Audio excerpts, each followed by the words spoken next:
Porque se perdoardes aos homens as suas ofensas, também vosso Pai Celeste vos perdoará.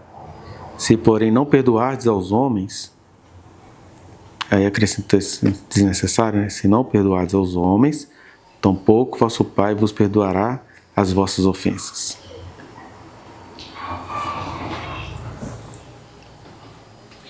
Jesus está aqui no contexto do Sermão do Monte. Ele tinha acabado de falar sobre a oração, né, do Pai Nosso. Lucas vai dizer que, certa feita, os apóstolos pediram para eles ensinarem a orar. E aqui está Jesus falando sobre oração. Mas aí vai falar, né, que quando a gente ora a Deus, as nossas orações sempre têm de acabar em pedir a Deus que nos perdoe como a gente tem perdoado. Aí a gente tem o discurso cristão do perdão, né, que é uma tragédia, quando você precisa cumprir determinados critérios legais ou íntimos, né, todo mundo já recorre a isso. Ah, mas você tem que perdoar, você está muito magoado. Aí, em nome do perdão, casamentos não podem ser desfeitos, contratos não podem ser encerrados. Em nome do perdão, a corrupção não pode ser denunciada. Em nome do perdão, o outro não vai deixar de ser mau caráter, porque você que tem que perdoar, né? Então, essa parte do perdão aí, todos nós já conhecemos perfeitamente. Aqui a gente só queria pensar numa coisa bem simples. Talvez uma das poucas causas que Jesus estabelece essa relação, né, de causa e efeito. Olha, Deus só vai perdoar vocês se vocês tiverem por meta de existência perdoar. Agora, o que é perdoar, né? A gente sempre pensa que perdoar é você esquecer a ofensa. A gente pensa que perdoar é você conviver com o ofensor.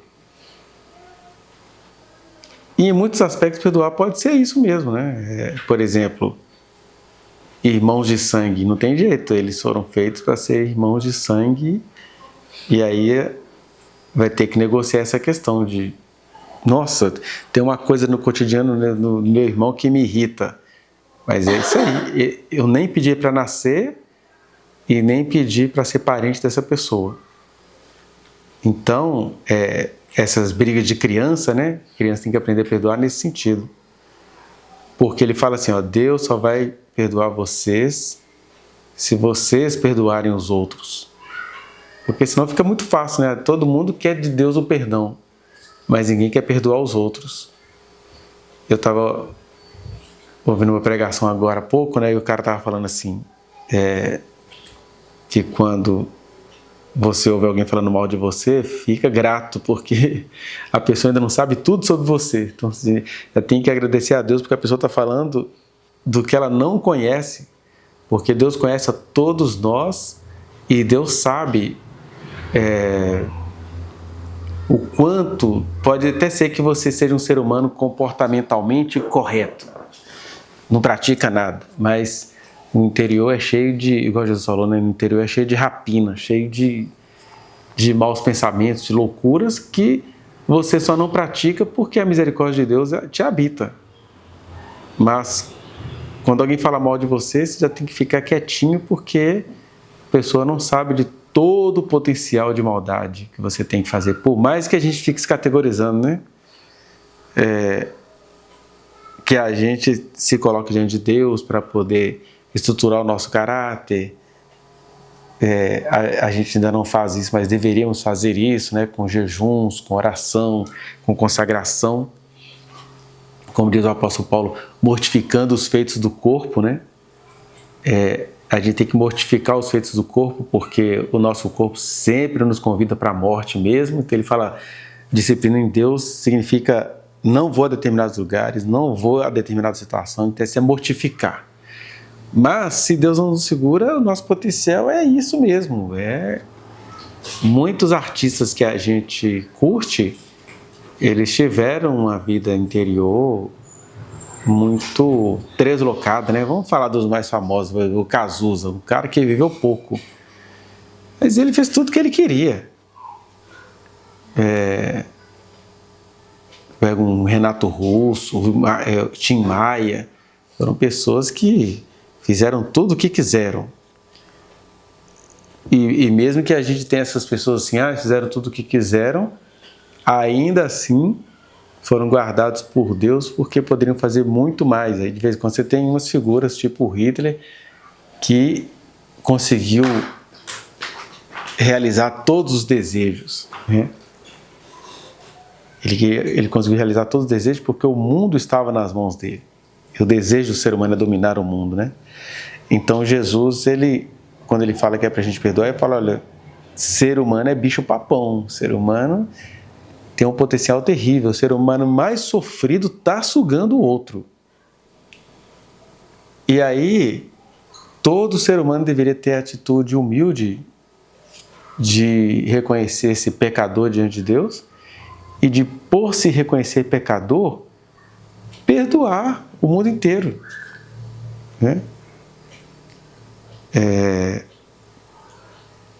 Outro dia eu estava vendo, como é que é o nome dela? Lucélia, né? Aquela menina que foi encontrada pendurada pela empresária. Ela logo foi tratada pelaquela pastora da Lagoinha, né? Por aquela intercessora da Lagoinha. E aí o tratamento foi esse, né? Ensinar ela a perdoar. E aí ela passou por um ritual porque ela teve que perdoar aquela empresária. E que eu chamaria de tratamento espiritual desastroso, né? Porque essa parte do perdão dela em relação àquela empresária teria que ser mais um tratamento psicológico do que espiritual. Porque aquela empresária que já vinha molestando tantas crianças, pelo que as investigações apontaram, ela era a 7ª que estava acontecendo isso. Ou seja, 6 outras a gente não sabe se estão vivas, se nunca mais vão contar. Então, o perdão tem esse aspecto, né? Quando Jesus fala da gente perdoar, é no sentido da gente ser humilde em relação à vida, porque se a gente nunca fez nada de errado, isso também pode significar que também a gente nunca fez nada que presta. Então tem gente assim, não, eu sou uma pessoa muito correta, não, é uma pessoa muito covarde, não faz nada, nem de errado e nem de certo, para pegar isso como discurso e ficar assim, não, eu sou correto, me esforcei, eu sou prudente, mas é muito covarde. Então, quando alguém fala mal de você, é porque ainda não está sabendo de todo o potencial que você tem. E isso é uma coisa. Agora, você está envolvido na situação que a Lucélia esteve. Acho que foi em 2008, né, que estourou essa notícia. Aí eu estou falando que eu fiquei chocado com ela porque ela estava lá naquela marcha para Brasília. Do nada, assim, da noite para o dia, o marido pegou ela, o marido dela, os filhos dela, e estavam lá lutando contra não sei o quê, chamando o presidente de ladrão. Aí, olha só, até uma pessoa que foi restaurada literalmente dos quintos dos infernos da tortura no apartamento de uma empresária, uma vez liberada por Deus, estava aí praticando ofensas, se manifestando contra ela, contra o que ela nem sabe, né? Aí Deus olha isso tudo e fala assim, todos pecaram, todos não prestam, todos não valem nada, e isso é para a gente ter essa percepção, é para a gente aprender a ser muito humilde diante de Deus e muito humilde uns com os outros. E aí também você aprende a amar, porque você não vai amar pelo retorno que a pessoa vai te dar, você vai amar porque amar deveria ser um ofício. O perdoar é um ato e o amar é um estilo. Ou seja, por que você luta por essas coisas? É porque compensa lutar acerca dessas coisas. E aí você não está fazendo isso porque você vai lucrar, porque você está ganhando, porque você está perdendo. Você está fazendo isso igual Deus coloca esse sol, né? Essas são as comparações de Jesus, né? Simples, simplória, mas a gente esquece delas, né? Logo a gente que nem olha para o céu direito. Fala, olha esse sol, Deus derrama esse sol sobre justos e injustos, porque o compromisso de Deus é amar e perdoar. Até a pessoa que se sente não contemplada por Deus, ela está tendo um sol sobre a cabeça dela. Está tendo um sol para dar ela a chance de viver, de ver as coisas, né? De nem que seja fazer um provérbio como Salomão fez, doce é a luz e agradável ver o sol. Eu já tenho luz para me alegrar. E no meio disso tudo, eu deveria aprender a perguntar por aquele que me fez. Porque se de um lado a gente não pediu para existir, nós somos produtos da graça pura de Deus, por outro lado a gente é muito rancoroso porque a gente não pediu para existir. Aí a gente quer transformar isso em autorrealização. Eu não pedi para nascer, então eu vou explorar todo mundo. Perdão é isso, é um monte de gente que deve a todo mundo, que deveria sair perdoando a todo mundo. Agora, quando a vida chega no limite da lei, daquilo que é legítimo, perdoar não é você aceitar, por exemplo, uma ofensa, uma injúria racial. O único perdão para quem tem por habilidade de injuriar o outro racialmente é conhecer a força da lei. Isso é o perdão. Porque aí não é que você está atentando contra aquela pessoa, você está atentando contra um mal social, assim como existe vírus, né? E bactérias e todos os agentes etiológicos das doenças, as palavras no sentido coletivo, elas ferem, elas matam, isso precisa ser rebatido. Isso precisa ser rebatido e Deus precisa ser consultado para você entender se você está fazendo aquilo por uma vingança pessoal ou se você está fazendo aquilo por uma solidariedade social. Né?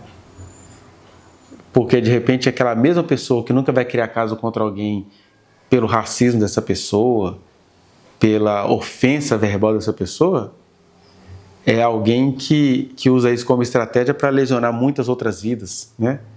Não, eu nunca discuti questões de racismo, é melhor a gente não mexer com esses assuntos polêmicos, mas enquanto isso você está sugando o dinheiro da outra pessoa.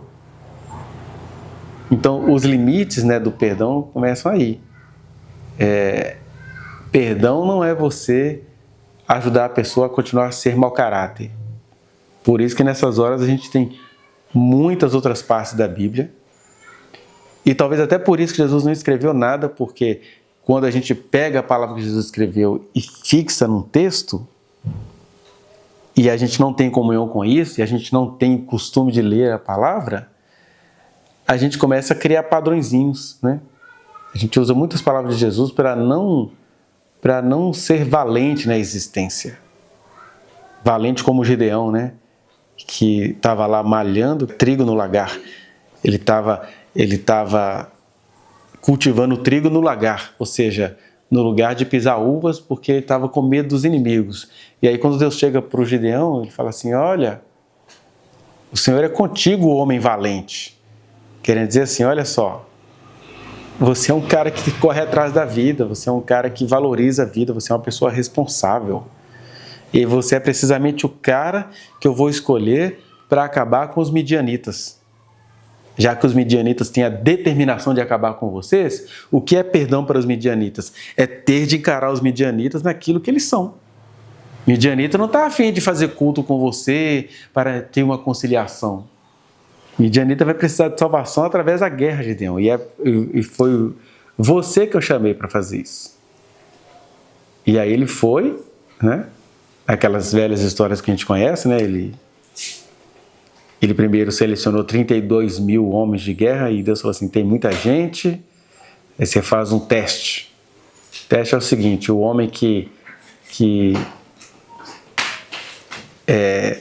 beber água de maneira educada, você separa. E os homens que beberem água igual cachorro, né, com a boca de água, você também separa. Aí ele fez a separação, sobraram 300 homens. Como é que eu, com 300 homens, vou fazer o quê? Eu falei, mas aí é que tá, homem valente. Você é valente, você sabe malhar o trigo no lagar, né? Você sabe mexer com o trigo no lugar que era para mexer com uva, porque você sabe se defender dos seus inimigos, mas quem vai dar essa vitória é vocês. Quem vai dar essa vitória é vocês, sou eu. E aí Deus mostra, né, que os midianitas foram mortos, que eles mesmos se mataram, né? Porque eles tiveram um sonho, 2 deles tiveram um sonho que tinha um pão de trigo pegando fogo no meio deles. E aí quando deu, acho que foi meia-noite, no horário da madrugada lá, né, os 300 homens quebraram os cântaros Você imagina 300 cântaros quebrando, né? Os nossos cachorros acabaram de ficar assustados aqui com essas bombinhas do inferno soltadas aqui pelo vizinho. Você imagina 300 cântaros quebrando naquela madrugada de Israel, sem energia, e aí 300 cântaros quebrando e os homens com tocha de fogo. Aí eles ficaram aterrorizados com o sonho que eles viram e passaram a enfiar a espada uns nos outros. Né? Aí a gente lê esse texto com: nossa, Deus fez isso, Deus matou midianitas, mas os midianitas iam matar Israel. E perdão nesse caso, né, fazer essa aliança. Não, olha, nós estamos aqui, nós somos da ONU, né? Talvez o defeito da ONU, o defeito das nossas leis, o defeito não, as leis são bem intencionadas, mas o defeito é que elas foram feitas com esse discurso de liberdade religiosa. O que é liberdade religiosa? É que a gente tem um Estado laico e a gente não precisa fazer as nossas leis debaixo de oração. Embora nem o Supremo Tribunal Federal consiga se desviar das heranças religiosas, né? Você tem um crucifixo ali atrás dos juízes, mostrando que as pessoas têm fé em Deus, têm alguma religiosidade. Mas quando as leis são feitas, elas são feitas pensando na igualdade. Como é que é o nome que eles gostam muito de colocar na educação? Na cultura de paz, né? A tal da cultura da paz. O que é a cultura da paz? É você fazer dinâmicas de grupos e conscientizar as pessoas que uns podem... Mas só que até essa cultura de paz, ela é entumecida de disputas. A cultura de paz é só uma filosofia de vida para encobrir outras coisas que eles colocam junto com a cultura de paz. O que é que eles colocam junto com a cultura de paz? Empreendedorismo. O que é o empreendedorismo? Empreendedorismo é alguém que, para empreender, ele vai precisar explorar uma outra parte. Não existe empreendimento sem exploração da outra parte. Então aí você tem uma filosofia empreendedorista junto com uma cultura de paz. E isso é até engraçado que você não pode mencionar essas coisas numa reunião de escola. Aí Jesus olha assim e fala assim: então, isso é o mundo. Perdoe. Mas perdoar é isso, olha, eu não vou ficar rebatendo essas questões. Talvez numa academia, alguém que está fazendo uma pós em pedagogia vai problematizar isso. A impossibilidade da cultura de paz. Né? Esses são os sistemas humanos. Os seres humanos são inseguros. Os seres humanos querem se colocar. Os seres humanos querem ter o que comer. E para terem o que comer, está um explorando o outro. Assim como o irmão explora o irmão mais novo, ou o irmão mais novo descobre que a mãe vai acreditar no discurso dele, ele faz covardia com o irmão mais velho. Então isso está no ser humano. Quando os provérbios falam, né, que a estultícia está ligada ao coração da criança, isso não deveria ser instrumento para pai e mãe fazer covardia com criança. Isso é para a gente entender a criança num contexto social mais amplo. Ó, crianças são seres humanos. E aí os seres humanos têm a estultícia ligada ao seu coração, a imprudência, a covardia, a esperteza. Porque nós infantes adultos, acabamos passando isso para os nossos filhos, né? Nossos filhos aprendem a ter medo de barata com a gritaria dos adultos. Né? Não é nada objetivo, é um estilo que eles pegaram na casa deles e aquela coisa, né? A gente vai ter nojo de rato porque a gente viu os adultos gritando com isso. E a gente aprende a olhar para o próximo com sensação de guerra, porque a gente aprendeu a ter medo do que nos é estranho, do que nos é diferente. Né? O que é o Trump querendo ganhar o mundo? É a América acima de tudo. Para a América ficar acima de tudo, nós vamos ter que querer tomar o mundo inteiro para nós. E isso é a guerra da meninice, né? Não é a criança espiritual que confia em Jesus.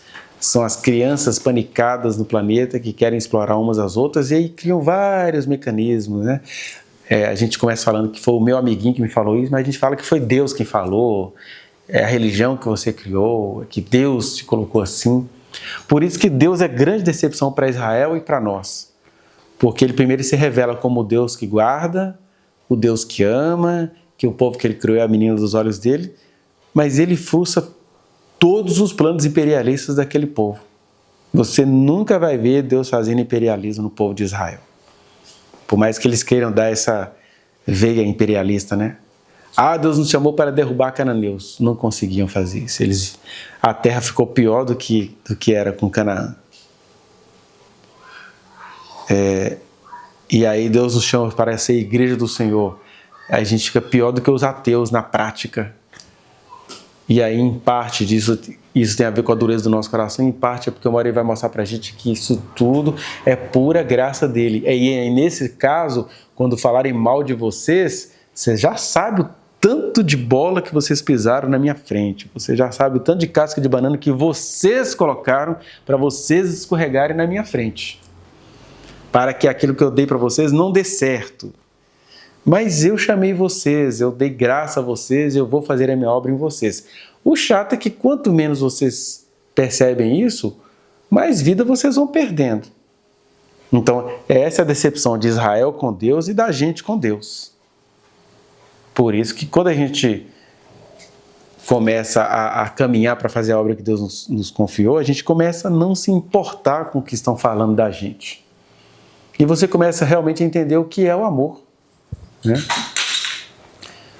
Eu estava pensando nisso ontem, conversando com uma pessoa, assim, você está conversando com a pessoa dos processos, estava conversando com uma advogada cristã que eu tenho indicado o serviço dela para algumas pessoas.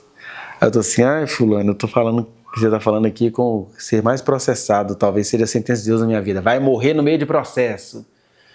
Mas, apesar de eu não saber se isso é de Deus, se isso vem de Deus, tal, eu tive algumas insinuações, só que você tem insinuações de um lado e muitas críticas do outro, né? Então, alguém chegou para mim e falou assim, olha, eu vi você descendo um vale muito profundo e eu tentava te ajudar, e Deus falou assim, não, ele precisa descer esse vale. E ela falou que esse vale era cheio de pessoas muito poderosas, e que na hora a pessoa interpretou que eram pastores. Aí eram pastores, foi. Só que quando ela estava falando assim, não acho que são pastores não, mas é gente muito poderosa. E aí ela falou que eu ia com muita humildade, ia descendo e tudo. E aí o que eu estava pensando nesses dias, né? Que isso envolve muito essa questão do perdão. Primeiro, eu sei que Deus conhece os meus B.O.s, eu sei o que Deus fez por mim, eu sei do que Deus me livrou. Eu sei que mesmo eu tendo de Deus um dom de tecer certas críticas, eu sou um ser humano e eu sou passível de cair em tudo igual àquilo que eu critico ou pior do que a crítica que eu faço, né? Por isso que é graça pura, porque não é porque você tem a percepção daquilo que Deus te deu e a percepção dos grandes livramentos que Deus te deu, que você vai se tornar nem sem vergonha e nem covarde. Você vai humildemente falar as palavras para aquelas pessoas que precisam ouvir. Né? Porque tirando Jesus ali, nenhum apóstolo tinha condições de fazer o que eles fariam. Né? O João que aparece na nossa Bíblia como um homem bom, ele é a mesma pessoa que já quis meter fogo nos samaritanos, sendo que os samaritanos não fizeram nada contra ele. Senhor, queres que derramemos fogo sobre os samaritanos? É o João, humilde do amor de Deus. Né? O Pedro, que se tornou uma figura pública a favor de Jesus, foi o mesmo que xingou palavrões para dizer que ele nem conhecia Jesus. Nem sei quem esse cara vai ser, tudo para casa do baralho. Mas Jesus fala assim, então eu perdoei vocês disso, vocês são capazes disso. Não é para vocês se limitarem que vocês têm de ter essa percepção, é para vocês se jogarem aos meus pés todo dia e falar assim, meu Deus, eu sou isso, mas então, por favor, me ajude a não ser isso na medida em que eu ajo cheio de graça diante do Senhor e cheio de perdão para o resto da humanidade. Aí eu fiquei pensando, né, por exemplo, eu estou no processo administrativo por quê? Porque eu me compadeci de um grupo de adolescentes e denunciei um grupo de gente omissa. Aí, paf! Aí você fica assim, por que você está nisso? Você está querendo aparecer? Como algumas das pessoas falam, você quer resolver o problema do mundo? Não, eu estou nisso porque não dava para eu ficar em paz vendo o que estava acontecendo com aquelas pessoas. E eu fico assim, gente, ninguém vai fazer nada sobre isso, não? Alguém tem que fazer alguma coisa. Porque o discurso é assim, já tem 40 anos, essas pessoas aprontam todas, não sei o quê. Eu falo assim, não, então eu vou denunciar. Mas isso pode dar ruim para você. Você fala assim, eu vou, se Deus quiser me guardar, Ele vai me guardar. Se Ele não quiser me guardar, me lasquei. Né? Porque eu sei também que, sei lá, alguém pode tramar alguma coisa contra mim, eu posso não prosperar nessa trama.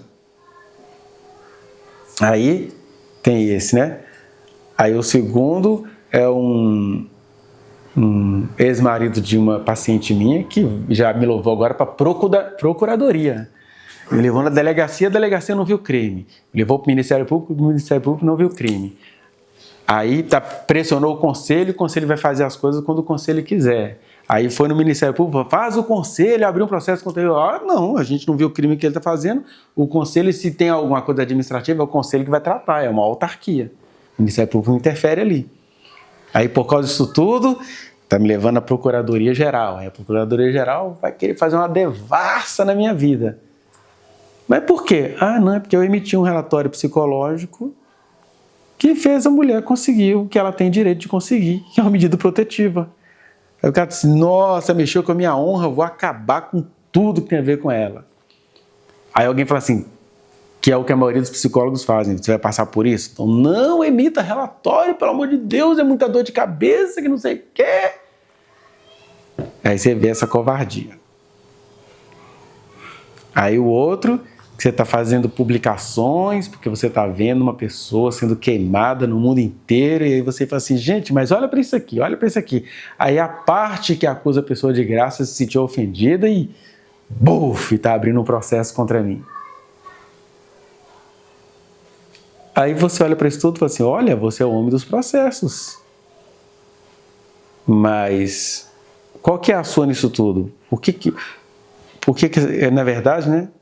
O único primeiro passo que eu dei foi o de denunciar lá os maus tratos com os adolescentes. Mas por que você caiu nesses processos? Que não é nada também, né? Por exemplo, qualquer políticozinho que a gente conhece está envolvido no processo, está sendo denunciado, né? Todo prefeito, todo governador, todo presidente tem que enfrentar processo.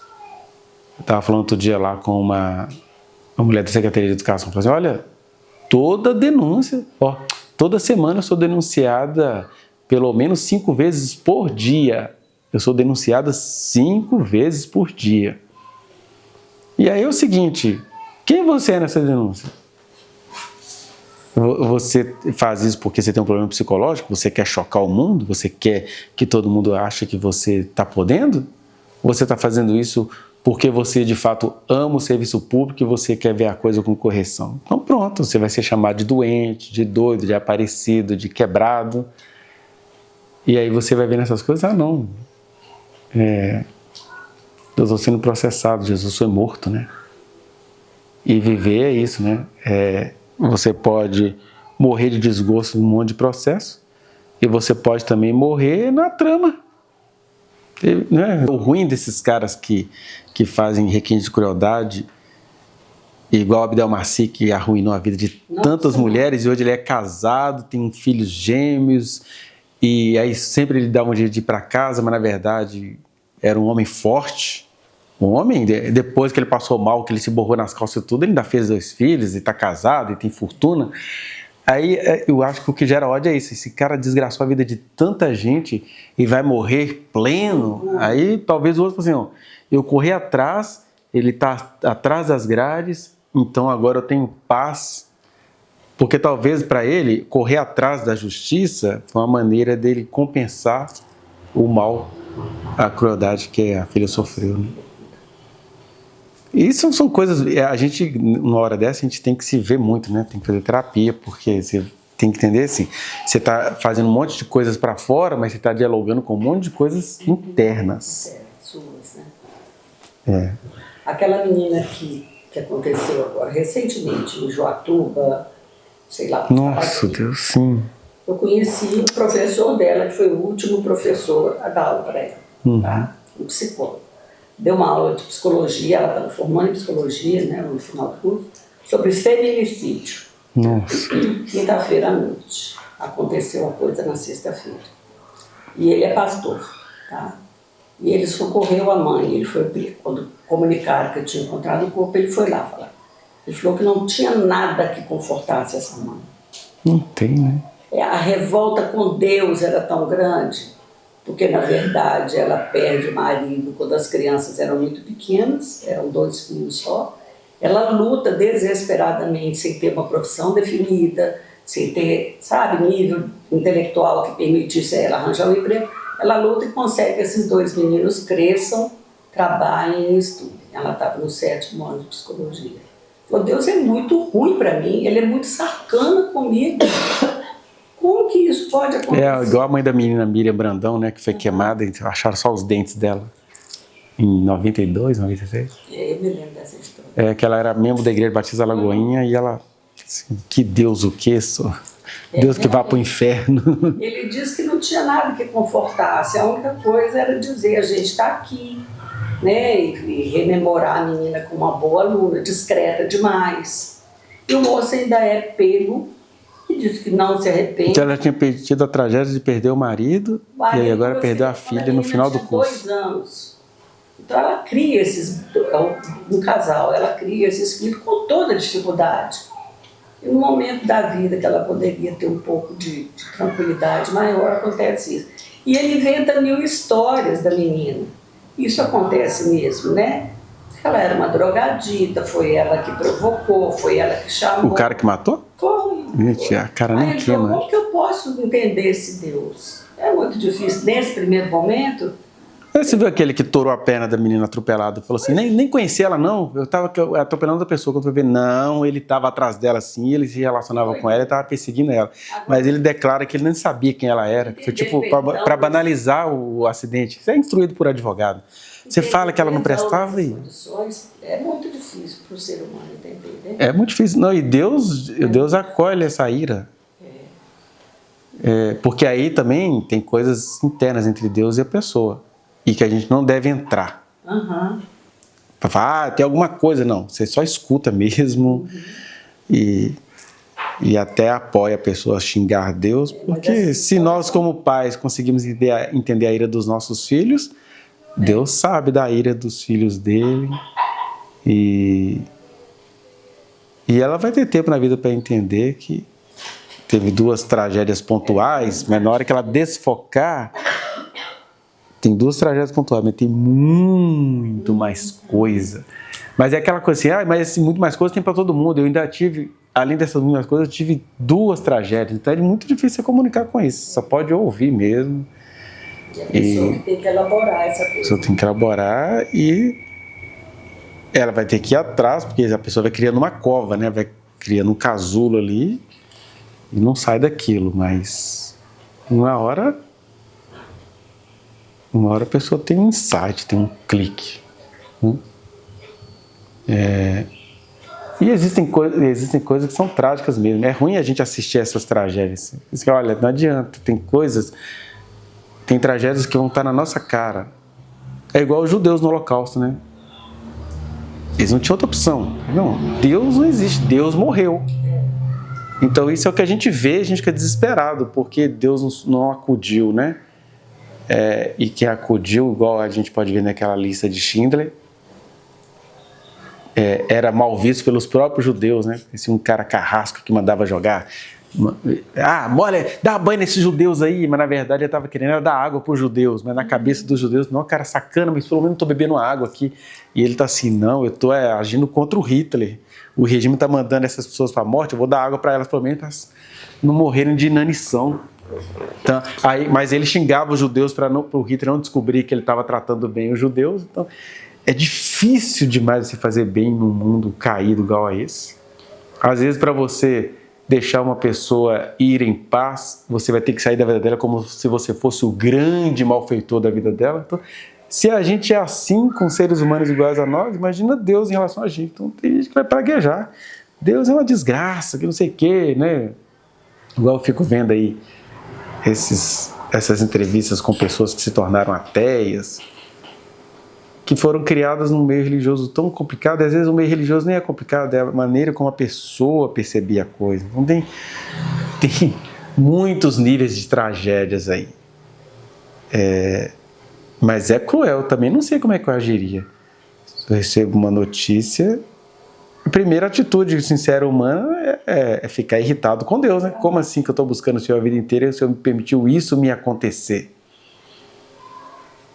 Tem umas coisas que a gente vai vindo depois se transformando em testemunho, mas tem outras que não tem. E aí Deus sabe o que Ele está fazendo e a gente precisa confiar em Deus. Eu não preciso confiar em Deus porque toda a minha lógica foi satisfeita. Eu preciso confiar em Deus porque eu conheço o caráter de Deus. e conheço as minhas cegueiras. Isso eu posso falar para mim. Não existe palavra nenhuma que eu possa falar para essa mãe. Mas eu estava lembrando da doutora Edmeia. É Edmeia ou Edneia? Ela estava contando, estava num congresso e ela foi pregar e contou essa história, né? Que ela tinha muita vontade de ajudar as meninas do Morro Santa Marta. E aí um dia ela estava voltando de uma dessas lutas dela, já viu muita gente morrendo com tráfico, aquela coisa toda. Aí um dia ela volta e ela falando, Jesus, me dá uma estrutura que eu preciso socorrer essas meninas e tal. Aí ela foi, quando ela volta de uma missão, de algum trabalho, tá lá as meninas, sua casa, pastora, pegou fogo. Ela sentou, eu não estou entendendo o que o senhor está fazendo. Por que o senhor faz isso? Eu estou pedindo um lugar para fazer a tua obra e o senhor incendeia a minha casa. Pegou fogo, queimou tudo. Ela falou que depois a voz bradou dentro dela. Como é que eu vou te dar o que você quer nesse lugar aqui? Eu meti fogo em tudo e agora eu vou colocar... Aí o lugar que era a casa dela que pegou fogo virou uma grande instituição no Morro Santa Marta. Né? Ela tem lá a obra social dela. Aí, mas nesse caso, tá vendo? Ela foi entendendo. Então Deus não tem medo de decepcionar, porque Ele nunca decepciona. Ainda que aos nossos olhos, nossa, Jesus fica contando aí que o Lázaro morreu e foi para o céu. Pô, mas o cara morreu mendigo, né? Que Deus é esse? Como disse um pregador, né? Essa é a diferença entre o ateu revoltado e o crente apaixonado. Porque o ateu revoltado, até quando Jesus está contando assim, olha, o mendigo foi para o céu e o rico foi para o inferno. Você está falando, mas por que Deus deixou o cara mendigar? Por que Deus deixou o rico ser rico? Aí o Jó já faria outra leitura. Olha, Deus me deu tanta coisa. Se ele entendeu lá porque Kagazaka me dá raiva, mas se ele entendeu que ele tinha que levar meus 10 filhos numa festa, eu tenho raiva disso, mas eu também não tenho para onde correr, não. Eu sei quem ele é e eu não vou me arredar a mão dele, não. Isso é o crente apaixonado. E às vezes certas expressões de gratidão, de palavra profética, é tudo amargura, é tudo desconfiança. A gente tentando dialogar com assim, você está falando para os outros assim que pelo menos tem um corpo enterrado, lá dentro assim, que ódio. Que ódio, que eu não queria ter corpo enterrado, eu queria ter filho vivo. Então, quando Jesus fala sobre perdão, ele está dizendo assim, ele nem fala da gente perdoar, Deus fala assim, vocês têm de perdoar uns aos outros, porque a gente só consegue perdoar a Deus, né, como se a gente tivesse do que perdoá-lo. Mas como é que vocês vão perdoar a Deus se vocês não conseguem nem perdoar o que está aqui na frente de vocês, que é a cara de vocês? Né? Para cada estuprador que tem de ser punido, olha, você é um estuprador em potencial. Homens deveriam ter essa mentalidade. Homem é estruturalmente abusivo. O cara mais legalzinho, ele comete abuso, porque isso é estrutural. Então você tem que perdoar em que sentido? Quem cometeu crime precisa ir preso. Mas Jesus falou, vai visitar o preso? Porque criminoso é criminoso. Mas tem muitos presos que serão restaurados com uma palavra que eu vou colocar na sua boca. Olha como é que a gente está devendo, hein? Então, é muito complicado porque eu só não estou preso ou eu só não cometi esses crimes porque a graça de Deus me habita, mas perdoar os outros é ir até essas pessoas e falar assim, olha, é só Deus quem consegue te amar, mas como o amor dele está em mim, eu estou aqui. E aí tem essas dinâmicas, né, do que é trabalho, do que é ofício, do que você tem que levar para a sua vida pessoal. E a gente leva muito medo para a nossa vida pessoal, né? Como a gente sabe que as pessoas são mal intencionadas, a gente não faz o bem. Aí eu estava tentando dar uma justificativa psicológica porque eu estou envolvido nessa processaeda toda. Porque eu que me considero um ser humano tão incompetente, que eu me acho um ser humano incompetente.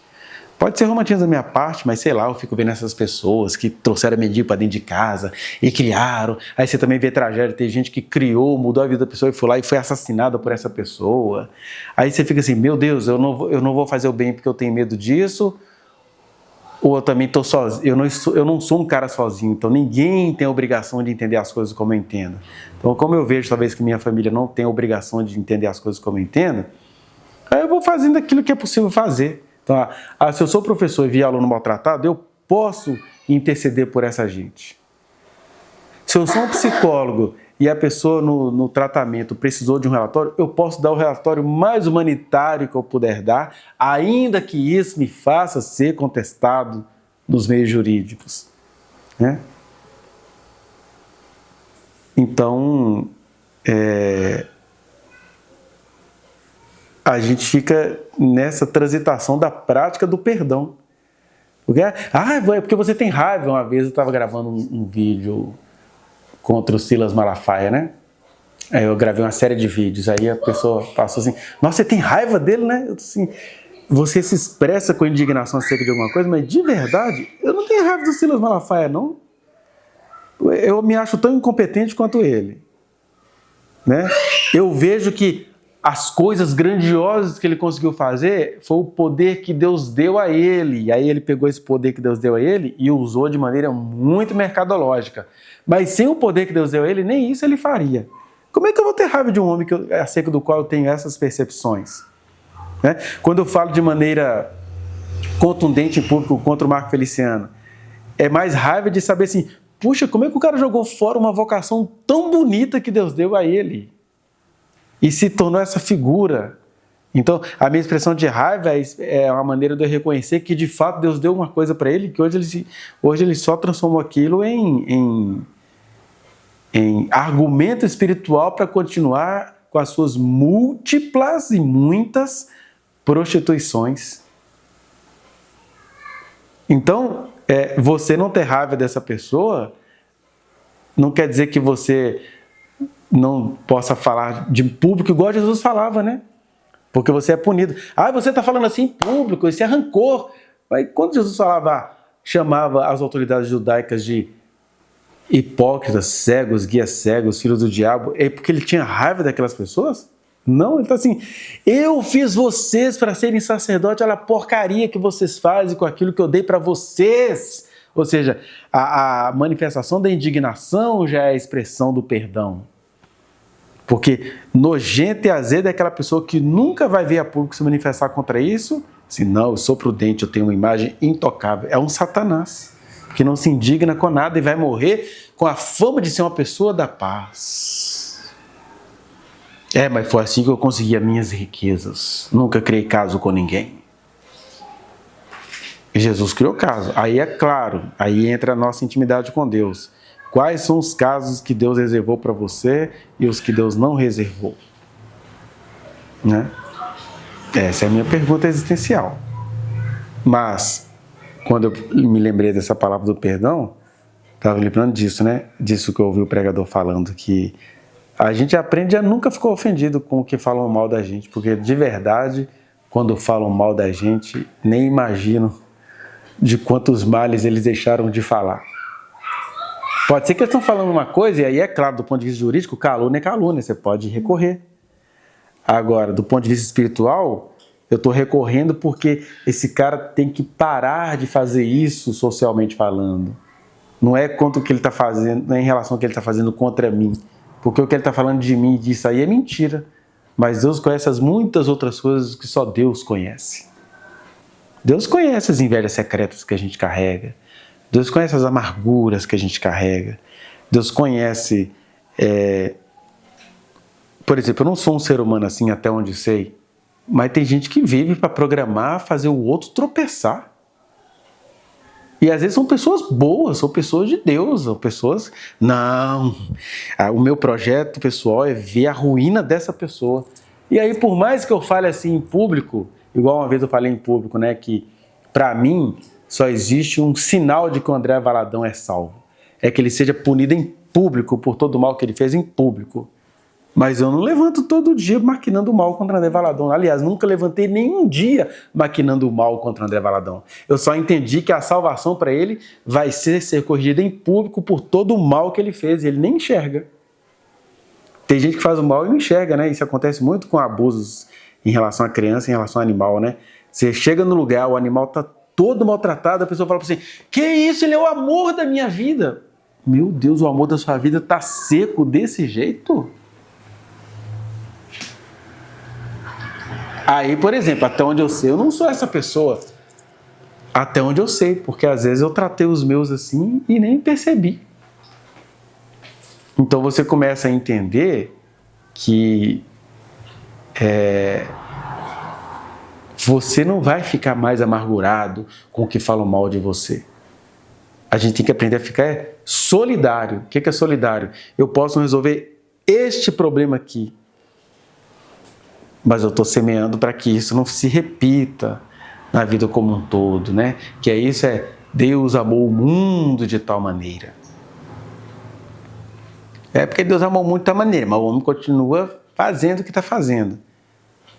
Mas foi por causa do amor de Deus pelo mundo que a gente fala muita coisa errada da sociedade hoje, mas a nossa sociedade hoje, ela é melhor do que a sociedade, por exemplo, da adolescência dos meus pais.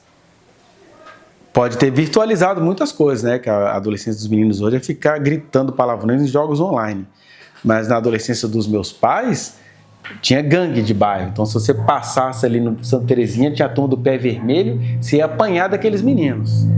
Você ia ser molestado, estuprado, porque você entrou na área que não era deles, né? Tipo Sodoma. Então, ainda existe isso hoje, sim, mas num sentido mais amplo, foram por causa das ideias do amor de Deus e que essas coisas foram se dissipando. Então, quando a gente vai pedir perdão a Deus, a gente tem que lembrar, peraí, quem é que eu estou sendo para a sociedade que Deus me colocou? Eu sou essa pessoa perdoadora?